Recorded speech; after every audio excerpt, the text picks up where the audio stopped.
Do you remember Plants vs. Zombies? You probably do, since the Plants vs. Zombies community has been even more active than ever. I have seen more art, speedruns, and more challenge gameplays from the community. I wish I could partake in some of those, but instead I'll be just doing this video. Take it as an appreciation for the game. Plants vs. Zombies is another game from my childhood. The game was founded by George Fan, this beautiful man right here, and was released by PopCap in 2009 for Windows and OS X, and has received multiple Game of the Year awards. The story is not much, it's just literally you defending your home from zombies using plants. It's not complicated, not complex either, but it's still charming. The game manages to have a lot of variety despite being the same gameplay for most of the game, from the adventure mode, from minigames, from puzzles and survival. So let's start with adventure mode. Adventure mode is where you first explore the game. There are 3 day levels and 2 night levels. First you have the day, which is where you first learn the basics of the game. You get your first line of defense, your money factory, your first bomb, your other stuff, and at the end of every stage, you get to use all of your collected plants and beat the hell out of every zombie.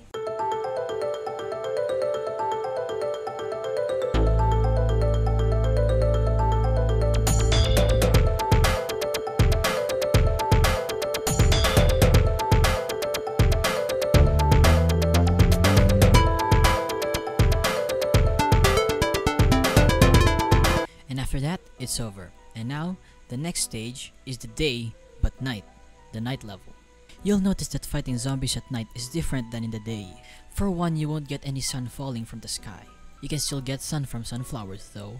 And lucky for you, we got puff shrooms. Despite being a small plant, it can pack quite a punch. I mean, look at this.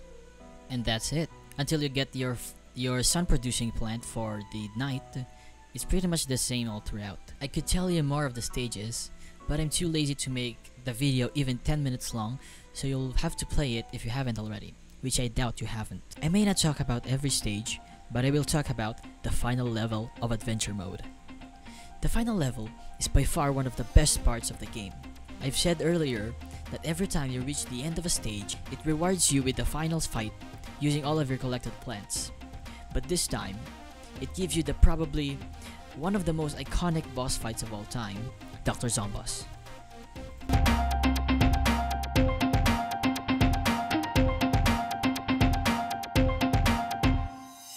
After you beat him, you get a silver trophy, indicating that you haven't beaten the game yet and you have more to do. For example, minigames. Minigames is another one of the best parts of Plants vs. Zombies. A lot of them has a lot of replayability, except Invisigool. No one cares about Invisigool.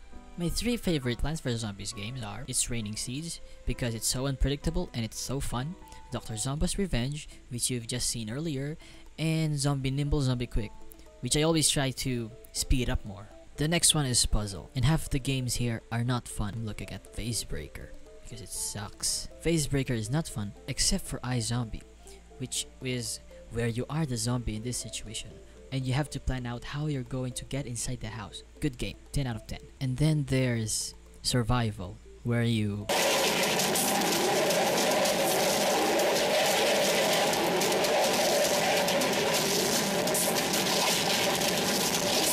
the game to me is still in my favorite games list, and I'm really sure it holds up to this day. Despite the fact that the game is rather old, the game has a kind of large community. It really sucks that we were given a garbage sequel filled with paywalls. Ever since EA got hold of the game, everything went downhill for Plants vs. Zombies. From once a really fun game into a cash grab. But thanks to the community, we got a sequel we deserve. Plants vs. Zombies 2 Eclipse. I have played the game on my phone already. It's fun, but it's also ridiculously hard. In conclusion, Plants vs. Zombies is a good game. The community does better than the developers. And subscribe and like the video. Yeah, do that. Bye.